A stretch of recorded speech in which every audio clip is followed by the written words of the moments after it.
Something big is coming. Welcome to PHCC Insiders.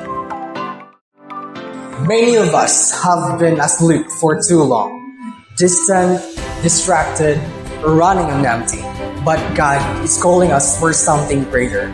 It's time to wake up, to open our eyes, to rise in faith, and to walk in His purpose.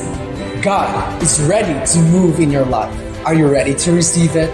This is more than just a camp. This is an encounter, a revival, a moment where your faith is strengthened, your heart is renewed, and your spirit is awakened.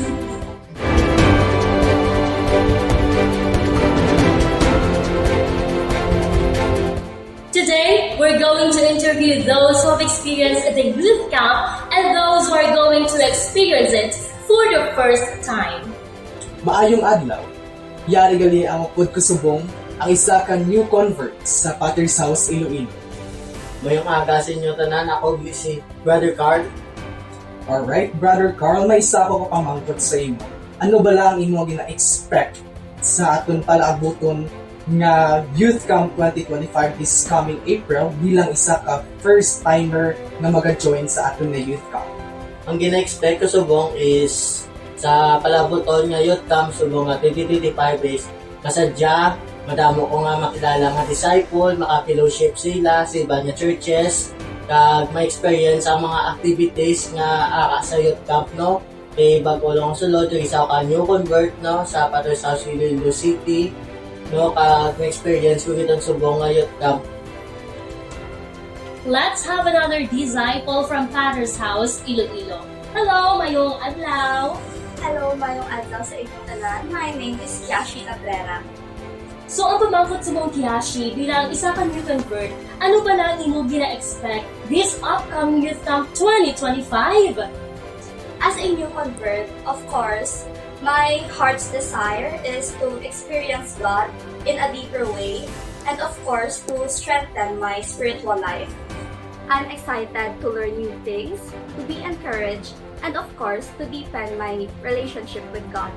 So kanami, Ginoo nga look forward naton nga ang purpose naton to join the camp is to encounter personally ang presensya sa Ginoo sa atong kabuhi and to transform our spiritual life.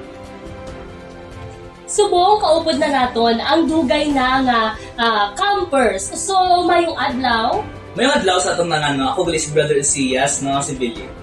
So Brother Osias, ano pala ang pinakanami mo nga na-experience sa mga nagliligad ng mga youth camp?